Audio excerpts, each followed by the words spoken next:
হাযা মা তুআদুনা লিকুল্লি আওয়াবিন হাফিজ। এ হচ্ছে সেই প্রতিশ্রুতি যা তোমাদেরকে দুনিয়ায় দেওয়া হয়েছিল প্রত্যেক সেই ব্যক্তিকে, যে ব্যক্তি আল্লাহ অভিমুখী আর আল্লাহর বিধানগুলোকে হেফাজতকারী। মান খাশিয়ার রহমান বিল গায়বি ওয়া জাআ বিকলবিম মুনীব। ওই সব মানুষ যারা মহান আল্লাহকে ভয় করেছে না দেখে, আর আল্লাহর কাছে উপস্থিত হয়েছে একটি পরিশুদ্ধ পবিত্র আনুগত্যশীল অন্তর নিয়ে। এই মানুষগুলো হচ্ছে পরিপূর্ণ মুত্তাকি। কাল কিয়ামতের দিন জান্নাত তাদের কাছে নিয়ে আসা হবে। বলেন সুবহানাল্লাহ। কথাটা শুনতে সহজ, তা ওজন করার সাধ্য আমাদের নাই। সুবহানাল্লাহি বিহামদি। রাসূলুল্লাহ সাল্লাল্লাহু আলাইহি ওয়াসাল্লামের প্রত্যেক ঈমানদার উম্মত বেহেশতে যাবে। এত আস্তে বললেন? যে আল্লাহর হাবিবের দ্বীনকে গ্রহণ করেছে, কালেমা বিশ্বাস করছে, মুখে স্বীকার করছে, এই রকম প্রত্যেক মুমিন মুসলিম যত বড় গুনাহগার হোক বেহেশতে যাবেই যাবেই যাবে। আযাবের আগে হোক, আযাবের পরে হোক। সুবহানাল্লাহ। কিন্তু বেহেশতে যাবে। আল্লাহর সাথে তার হাবিবের এটা ওয়াদা হয়ে গেছে। আল্লাহ রাব্বুল আলামিন কোরআন কারীমে বলেন, ওয়ালা সাওফা ইউতিকা রাব্বুকা ফাতারদা। হাবিব মুহাম্মদ সাল্লাল্লাহু আলাইহি ওয়াসাল্লাম, কাল কিয়ামতের দিন আল্লাহ তাআলা এত বেশি নেয়ামত আপনাকে দিবেন, আপনি রাসূল রাজি হয়ে যাবেন। বিষয়টি গভীরভাবে চিন্তা করে দেখুন। হাসর ময়দানে আদম থেকে ঈসা পর্যন্ত লক্ষাধিক পয়গম্বরের চেষ্টা থাকবে কেমন করে আল্লাহকে রাজি করা যায়, আর আমার আল্লাহর চেষ্টা থাকবে কেমন করে আপন হাবিবকে রাজি করা যায়।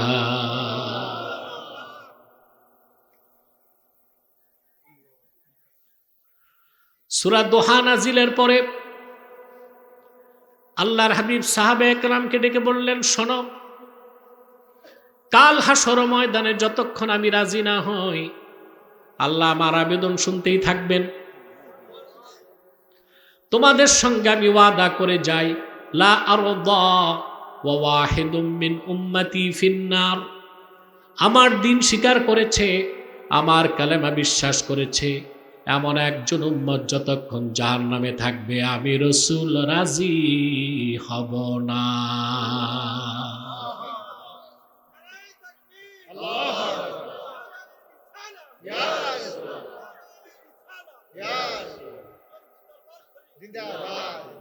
আমার প্রত্যেক ঈমানদার উম্মত যখন বেহেশতে যাবে আমি বলবো, ইয়া রব রাজিতু, আয় আল্লাহ আমি রাজি হয়ে গেছি। তোমার সাত জাহান্নামের কোথাও আমার কালেমা বিশ্বাস করছে এমন একজন মুসলমানও। উম্মতে মুহাম্মাদি দুই ভাবে বেহেশতে যাবে, কেউ আযাবের আগে, কেউ আযাবের পরে। আমরাও বেহেশত চাই। কে কে হাত তুলে দেখা। আযাবের আগে না আযাবের পরে? বিনা আযাবে না আযাবের পরে? আল্লাহর হাবিব নূর নবীজি মুহাম্মদ মুস্তাফা সাল্লাল্লাহু আলাইহি ওয়াসাল্লামের ঈমানদার উম্মত যদি ঈমান আনার পরে তাকওয়া ভিত্তিক জীবন যাপন করে সৎকর্মশীল হয়, তাদেরকে আল্লাহ মুত্তাকি বলেছেন। যারা মুত্তাকি আল্লাহ তাদেরকে বিনা আযাবে প্রথম চান্সে জান্নাত দিয়ে দিবে।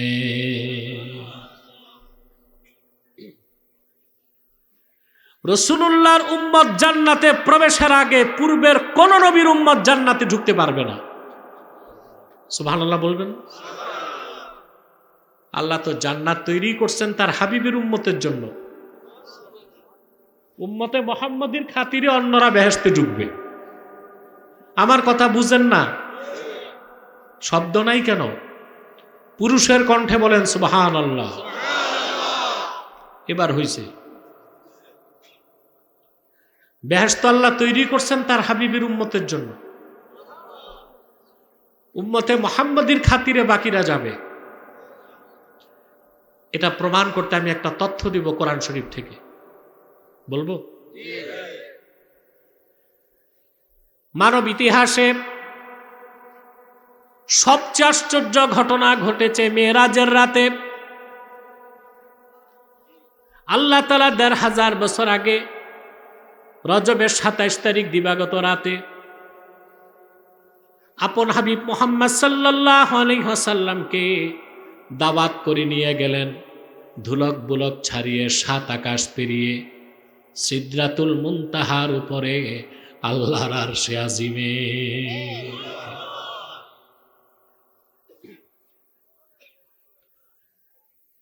সেখানে জিবরিলের যাওয়ারও সুযোগ হয় নাই। রাসূলুল্লাহ চর্মচোখে আল্লাহকে দেখছেন। কোনো পর্দা ছিল না, সরাসরি কথা বলেছেন। আল্লাহু আকবার।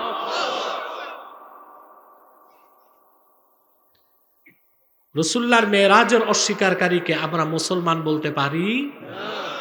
জিন্দিক, মুনাফিক, কাফের। ঠিক কিনা? কিছু মৌলবী আছে মেরাজকে স্বীকার করে কিন্তু রাসূলুল্লাহ আল্লাহকে দেখছেন এইটা স্বীকার করে না। আমি মনে করি এদের অন্তরে ফরমালিন আছে, মুনাফিকি আছে।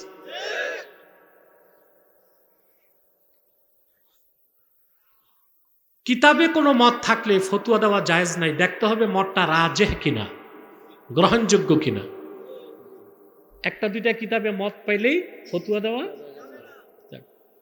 যারা ফতোয়া পড়ছেন তারা জানেন শারহু উকুদি রাসমিল মুফতিতে নিয়ম আছে, আল ফাতওয়া আলা কাউলি গায়রির রাজিহ হারাম।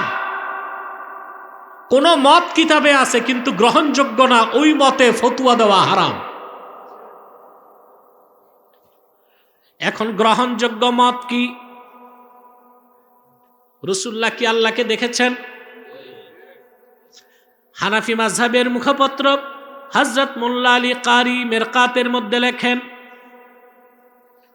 ওয়াল হাসিলু আন্নার রাজিহা আন্না মুহাম্মাদান সাল্লাল্লাহু আলাইহি ওয়াসাল্লাম রাআ রাব্বাহু লাইলাতাল মিরাজি বিআইনাই রাসিহি। আহলুস সুন্নাহ ওয়াল জামাতের মুহাদ্দিস মুফাসসির মুজতাহিদদের গ্রহণযোগ্য মত এটাই, ১৫০০ বছর আগে মেরাজের রাতে নূর নবীজি মুহাম্মদ সাল্লাল্লাহু আলাইহি ওয়াসাল্লাম ধুলক বুলক ছাড়িয়ে ৭ আকাশ পেরিয়ে আল্লাহর আরশে আজিমে যে কপালের ২ চক্ষু দিয়ে আমার আল্লাহকে দেখেছে।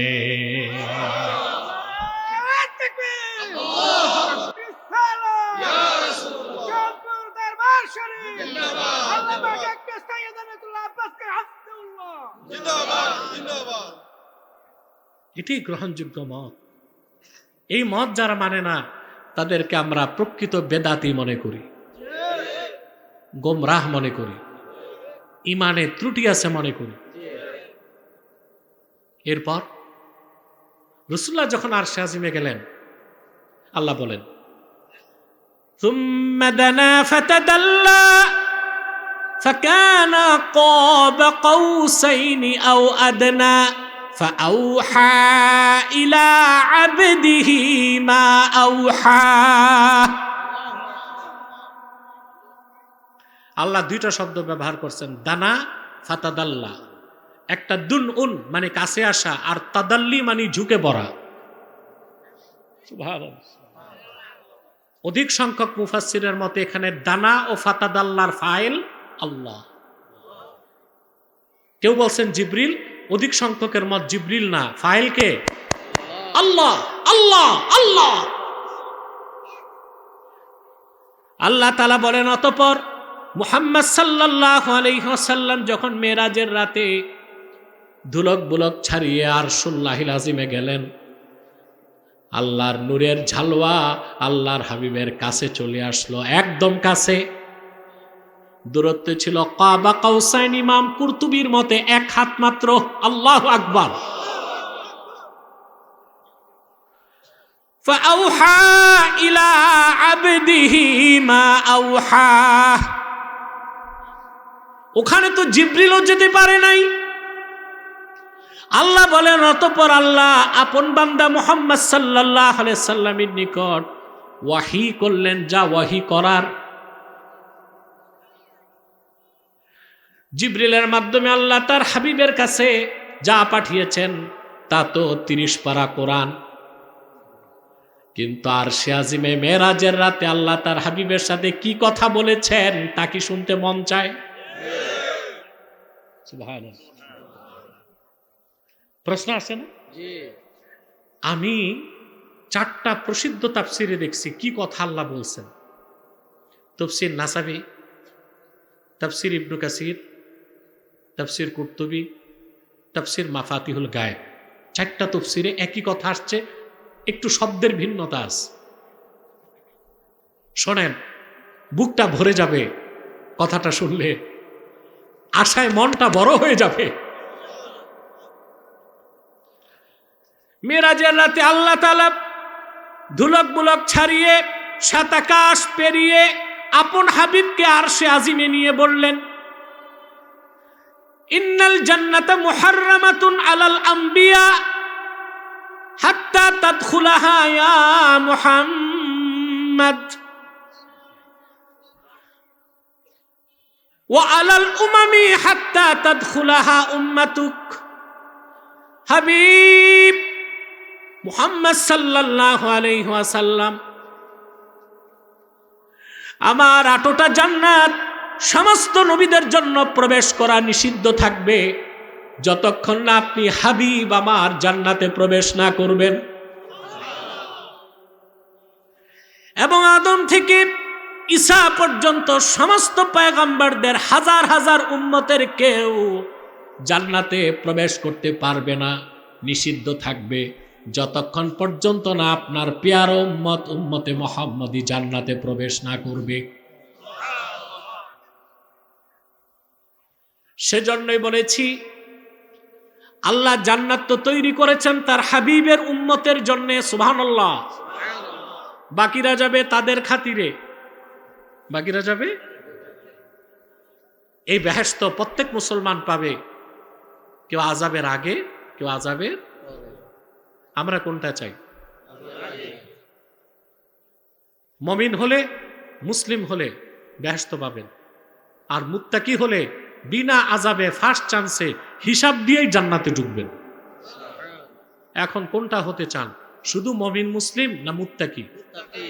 কারণ আল্লাহ জান্নাতকে স্পেশালি তৈরি করেছেন মুত্তাকিদের জন্য।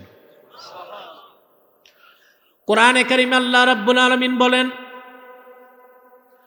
মাসালুল জান্নাতিল্লাতী উইদাল মুত্তাকুনা তাজরি মিন তাহতিহাল আনহারু উকুলুহা দাইমুন ওয়া জিল্লুহা তিলকা উকবাল্লাযীনা তাকাউ ওয়া উকবাল কাফিরিনান নার।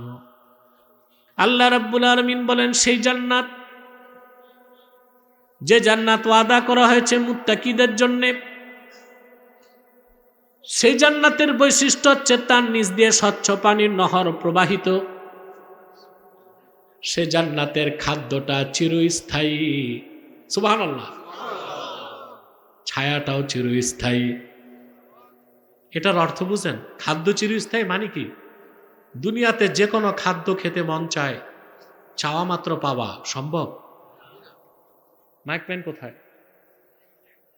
আরেকটু পরিষ্কার করো আওয়াজটা, আরেকটু পরিষ্কার। পিছনে হরেন আওয়াজ বাড়বে, স্পিকার চলবে। আপনাদের কষ্ট হচ্ছে? শুনতেছেন? দুনিয়াতে চাওয়া মাত্র পাওয়া যায়? এই মুহূর্তে আপনার মন চাচ্ছে টাঙ্গাইলের চমচম, তো বাসি না, তাজা, গরম গরম। 1 কোটি টাকা পকেটে থাকলো সম্ভব না? টাইম লাগবে। আর জান্নাত চাইতে হবে না, মনে জাগলেই হাজির। আব্দুল্লাহ বিন মাসউদ রাদিয়াল্লাহু তাআলা আনহুকে আল্লাহর হাবিব বলেছেন, ইন্নাকা লাতাস্তাহিত তায়রা ফিল জান্নাহ ফায়াখিররা বাইনা ইয়াদাইকা মাশউইয়া। আব্দুল্লাহ বিন মাসউদ, তুমি আল্লাহর জান্নাতে যদি পাখি খেতে চায়, তোমার মন চায়, মুখে বলার আগে বেহেশতের পাখি ভুনা হয়ে তোমার কাছে চলে আসবে। চাওয়া মাত্র। সুবহান।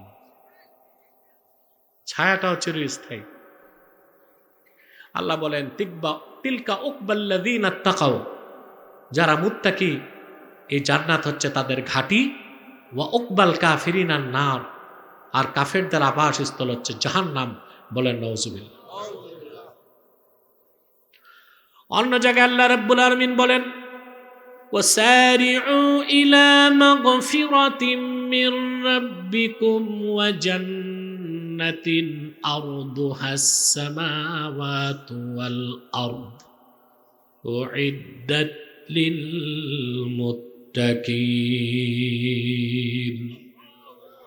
আল্লাহ রাব্বুল আলামিন বলেন, আমার প্রিয় বান্দারা, তোমরা তোমাদের রবের জান্নাত এবং মাগফিরাতের দিকে দৌড়াও। জোরে সুবহানাল্লাহ। কে দৌড়াইতে বলছেন? তোমরা তোমাদের রবের মাগফিরাত আর জান্নাতের দিকে দৌড়াও। সারা ইউসারিউ মুসারা, প্রতিযোগিতার ভিত্তিতে দৌড়ানো।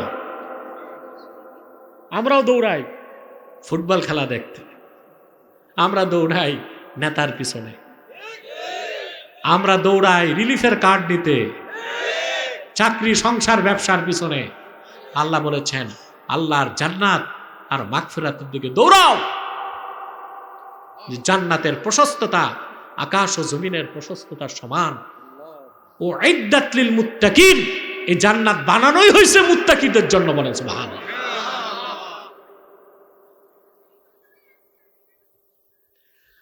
আল্লাহ রাব্বুল আলামিন অন্যত্র বলেন, কুল আউনাব্বিউকুম বিখাইরিম মিন যালিকুম লিল্লাযীনা ইত্তাকাউ ইনদা রাব্বিহিম জান্নাতুন তাজরি মিন তাহতিহাল আনহারু খালিদিনা ফিহা ওয়া আজওয়াজুম মুতাহহারাতুন ওয়া রিদওয়ানুম মিনাল্লাহ।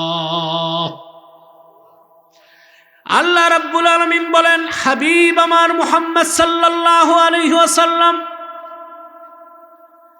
মানব জাতিকে বলুন, এই দুনিয়ায় যত সম্পদ আছে, বিত্ত, বৈভব, বাড়িঘর, সন্তান সন্ততি, সোনা রূপা, এই সব কিছুর চেয়ে উত্তম যেটা মুত্তাকিদের জন্য আল্লাহর কাছে আছে, সেটা কি বলবো নাকি?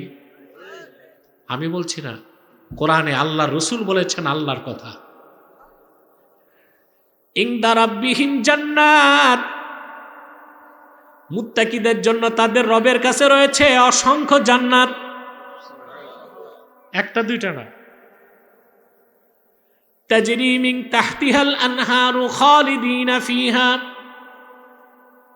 সেই জান্নাত, তার নিচ দিয়ে স্বচ্ছ পানির নহর প্রবাহিত, অনন্তকাল তারা সেখানে থাকবে।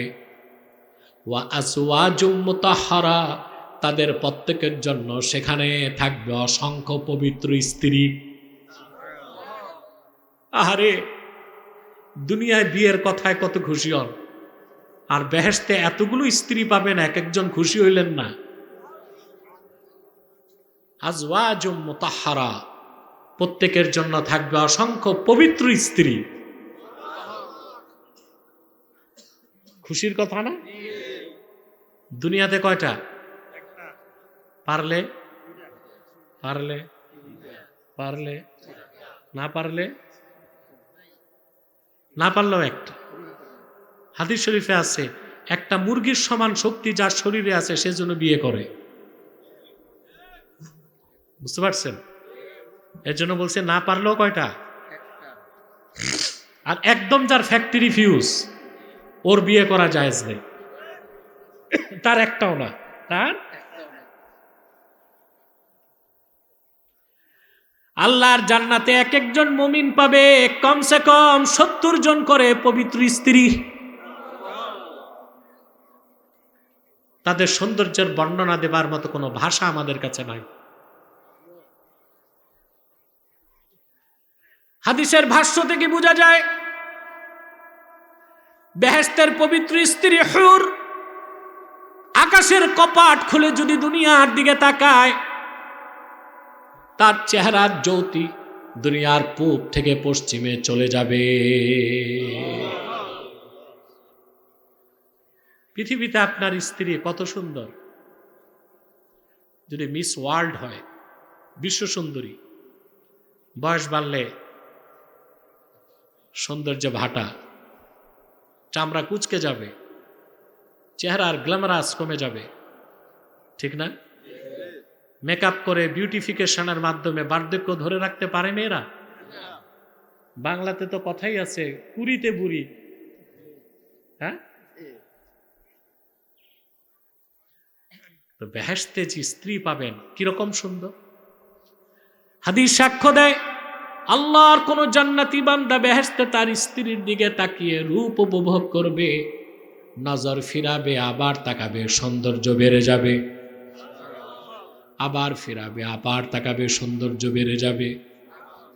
অনন্তকাল তাদের প্রতি কোনো আকর্ষণ কমবে না। সাউন্ডটা বাড়াও, চিকুন করো। সাইফুদ্দিন, বাচ্চাদের আওয়াজ বন্ধ করা গেল না? এত শীতও এরা বাড়ি যায় না কেন? কি করে এখানে? বসো বসো, তোমরা বাচ্চারা বসো, ওদেরকে বসিয়ে দাও। এই শিশু বাচ্চাদের মাহফিলে আসাটা ভালো লক্ষণ। এরই তো বড় হয়ে আমাদের সমাজ ও রাষ্ট্রের নেতৃত্ব দিবে, ঠিক না? বাস বাস, আর ধরো না মাইকটা, 3 ফুট দূরে যাও। মাইকম্যান, এবার দূরে থাকো একটু। প্রিয় বন্ধুগণ, কথা শুনতেছেন? বেহেশতের স্ত্রীর দিকে যতবার তাকাবেন সৌন্দর্য বাড়বে। এখন একটা কৌতূহল জাগে না, জান্নাতে তো বউ পাবো, বাচ্চা কাচ্চা হবে নাকি? আপনারা এত আন্দাজি ফতুয়া দেন কেন? এই প্রশ্নটা কোনোদিন জাগছে? আরে ভাই, দুনিয়াতে যে মুমিনের সন্তান নাই একটা আক্ষেপ আছে না? তো বেহেশত তো ওই জায়গা যেখানে আক্ষেপ বাকি থাকবে না, যে সন্তান চায়। সুনান ইবনে মাজা, মুসনাদ ইমাম আহমদ বিন হাম্বল, সুনান তিরমিজি, 3টা হাদিসের কিতাবে আসছে হাদিস। হাদিসের ব্যাখ্যা গ্রন্থ থেকে সরা হিসেবে বলছি, বেহেশতে যখন মুমিন সন্তান কামনা করবে, আল্লাহ তার আশা পূরণ করবেন। ইদা আরাদাল মুমিনুল ওয়ালাদা ইয়াকুনু হামলুহু ওয়া ওয়াদউহু ওয়া সিন্নুহু ফি সাআতিন ওয়াহিদা। দুনিয়ার সিস্টেমে হবে না। মুমিন যদি জান্নাতে সন্তান কামনা করে, আল্লাহ তাআলা সেই মুমিনের বেহেশতের স্ত্রীর মধ্যে সন্তান দিবেন। সন্তান পেটে আসা, গর্ভ খালাস, বড় হওয়া, সব হবে এক মুহূর্তে। দুনিয়ার নিয়মে না, সব হবে। ওয়া হামলুহু ওয়া ওয়াদউহু ওয়া সিন্নুহু ফি সাআতিন ওয়াহিদা। বেহেশতে মুমিনের স্ত্রী যে হুর থাকবে, আল্লাহ সন্তান দিবেন। সন্তান হওয়া, খালাস হওয়া, 30 বছর দৈহিক বড় যতটুক, সব হবে এক মুহূর্তে। 3টা হাদিসের কিতাবে রাওয়ায়াত আছে। তুহফাতুল আহওয়াদি তিরমিজি সরাতে আসছে যে সব হাদিস সামনে রাখলে বোঝা যায় সন্তান চাইলে আল্লাহ দিবেন, কিন্তু কারো মন চাইবে না। সুবহানাল্লাহ। আল্লাহ বলেন মুত্তাকিকে বেহেশতে আল্লাহ তাআলা অসংখ্য পবিত্র স্ত্রী দিবেন, ওয়া রিদওয়ানুম মিনাল্লাহ, আর থাকবে আল্লাহর পক্ষ থেকে রেজামন্দি। আহা, এটা সবচেয়ে বড় নেয়ামত বেহেশতে। সহিহ বুখারী থেকে ব্যাখ্যা পাওয়া যায়, মাইক একদম ঠিক আছে, আর যেন না ধরে, বলো একদম ঠিক, পারফেক্ট। তুমি যাইবা না ঘুমাইতে, 3 ফুট দূরে দাঁড়ায় থাকো, বাসের সাথে ফিট হয়ে। প্রিয় ভাইরা, কথা শুনতেছেন? আমি ভাবছিলাম এত রাতে বসছি, আপনাদের ধৈর্য থাকে কিনা, দেখলাম যে না, আলহামদুলিল্লাহ আপনারা সত্যি কোরআন প্রেমিক। আপনাদের বিনিময় আল্লাহর কাছে জান্নাত ছাড়া আর কি হতে পারে? ধৈর্য ধরতে হবে আমার ভাইয়েরা। সহিহ বুখারী থেকে সাক্ষ্য পাওয়া যায়, সব জান্নাতীরা যখন জান্নাতে প্রবেশ করবে, স্বয়ং আমার আল্লাহ রাব্বুল আলামিন তাদের সামনে উপস্থিত হবেন। আল্লাহ ডেকে বলবেন, আমার পেয়ারা বান্দারা, আমার উপর তোমরা রাজি আছো নাকি? মালিক জিজ্ঞেস করবেন আপন দাসদেরকে। মুমিনেরা বলবে, আল্লাহ যা চেয়েছি তা পেয়েছি, যা চাই নাই তাও দিয়েছ। তোমার হাবিবের উম্মত হবার কারণে গোটা সৃষ্টি জগতে মর্যাদা বাড়ায় দিছ, আমরা রাজি আছি। আল্লাহ ডেকে বলবেন, আমার পেয়ারা বান্দারা, সবচেয়ে বড় নেয়ামতের ঘোষণা দিচ্ছি, আমি রাজি হয়ে গেলাম, আর কোনো দিন নারাজ হব না। এটা হচ্ছে রিদওয়ানুম মিনাল্লাহ। তাহলে এই জান্নাত, ওয়া উজলিফাতিল জান্নাতু লিল মুত্তাকিনা গায়রা বাঈদ, এই বেহেশত নিকটে আসা, বেহেশতের অশ্রুতপূর্ব নেয়ামত রাজি পাওয়া, সব হচ্ছে উম্মতে মুহাম্মাদির মুত্তাকিদের জন্য। বলেন সুবহানাল্লাহ। এখন মুত্তাকি কিভাবে হবেন তার ব্যাখ্যা লাগবে না? মনোযোগ দিয়ে শুনতেছেন? ব্যক্তি যখন ঈমান আনে তখন তার নাম মুমিন। কি নাম? ঈমান আনার পরে আল্লাহর আনুগত্য বাহ্যিকভাবে যখন গ্রহণ করে তখন তার নাম মুসলিম। আর সে যখন আল্লাহর আনুগত্য হৃদয় থেকে আল্লাহকে ভয় করে গ্রহণ করে, তার নাম তাকওয়া, ব্যক্তি হয়ে যায় সুপার ক্লাস মুসলিম, তার নাম মুত্তাকি। সবকিছুর আগে কি? ঈমান। জোরে বলতে হবে, ঈমান।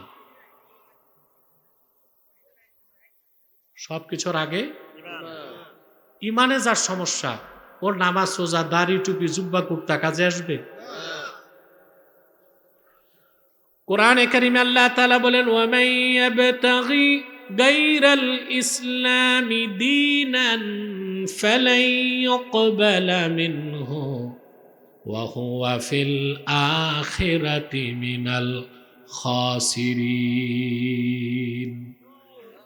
আর যে ব্যক্তি মুহাম্মদ সাল্লাল্লাহু আলাইহি ওয়াসাল্লামের আনিত ইসলামকে দিন হিসেবে গ্রহণ করবে না, ঈমান আনবে না, তার কোনো নেক আমল আল্লাহর কাছে কবুল হবে না, বরং কাল কিয়ামতের দিন সে কাফের মুশরিক হিসেবে ক্ষতিগ্রস্তদের কাতারে শামিল হয়ে যাবে। তো ঈমান আনলে মুমিন, ঈমান আনলে কি? তারপর বাহ্যিক আনুগত্য, আল্লাহর আনুগত্য মানলে তখন মুসলিম। কথা বলেন? এই জন্যই তো ঈমান আনার পর নামাজ না পড়লে মুসলিম বলার সুযোগ নাই। ঈমানটা আভ্যন্তরীণ আনুগত্য, আর বাহ্যিক আনুগত্যটা ইসলাম। সুবহানাল্লাহ। বাহ্যিক আনুগত্যে আল্লাহর সবচেয়ে বেশি আনুগত্য প্রকাশ পায় নামাজে। সেজন্যই সহিহ মুসলিমের হাদিস, আল্লাহর হাবিব ইরশাদ করেছেন, মান সাল্লা সালাতানা ওয়াস্তাকবালা কিবলাতানা ওয়া আকালা যাবিহাতানা ফাযালিকাল মুসলিম। ঈমান আনার পরে যে আমাদের সালাত আদায় করলো, আমাদের কিবলা কাবাকে মানলো, আমাদের জবাইকৃত পশুর গোশত খেলো, সে লোকটা মুসলিম। তাহলে বোঝা যাচ্ছে ঈমান আছে না নাই এটা কে জানেন? আমরা কাউকে মুসলিম বলবো কখন? যখন দেখবো সে বাহ্যিক আনুগত্য মেনে নিয়েছে। আর তার প্রথমটা কি? আলোচনা বুঝতেছেন? তার প্রথমটা কি? সালাত আদায় করলে আমরা বুঝবো তার ঈমান আছে। আছে না নাই কে জানে? কতক্ষণ? হাত্তা লাম ইয়াসদুর মিনহু কুফরুন কাওলান আও ফি'লান আও তাকরীরা, যতক্ষণ তার দ্বারা কুফর প্রকাশ না পাবে মুখে, হাতে, সম্মতিতে, ততক্ষণ আমরা তাকে মুসলিম বলে মেনে নিতে পারি। কিন্তু এক জাররা পরিমাণ কুফর যদি প্রকাশ পায়, তখন আর দেখার দরকার নাই সে নামাজ পড়ে কি পড়ে না, সে কাফের। ঠিকটা তো ঠিক মতো বললা না? ঘুম আসতেছে? কে কে ঘুমান হাত উঠান।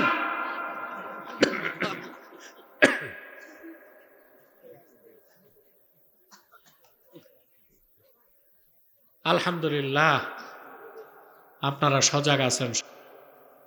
আমি তো ক্লান্ত, অসুস্থ, আজকে বেশি সময় যেতে পারবো না। আর কিছু সময় পুরা সাবজেক্টটা বুঝালে আমি চলে যাব ইনশাআল্লাহ। আমরা বুঝতেছি? জান্নাত চাই ফার্স্ট চান্সে না সেকেন্ড চান্সে? কি হতে হবে, মুমিন মুসলিম না সাথে মুত্তাকি? সুবহানাল্লাহ। সেজন্য যে লোক ঈমান এনেছে নামাজ পড়ে না তাকে আমরা কাফের বলি না, কিন্তু তারে খাঁটি মুসলিমও বলতে পারি না। বলতে পারি?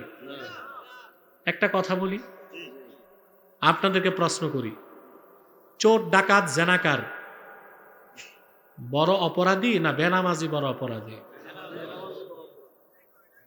এটা বুঝে বললেন? চোর ডাকাত জেনাকার বড় অপরাধী না বেনামাজি বড় অপরাধী? চোর ডাকাত জেনাকারকে মসজিদ কমিটিতে সভাপতি বানান,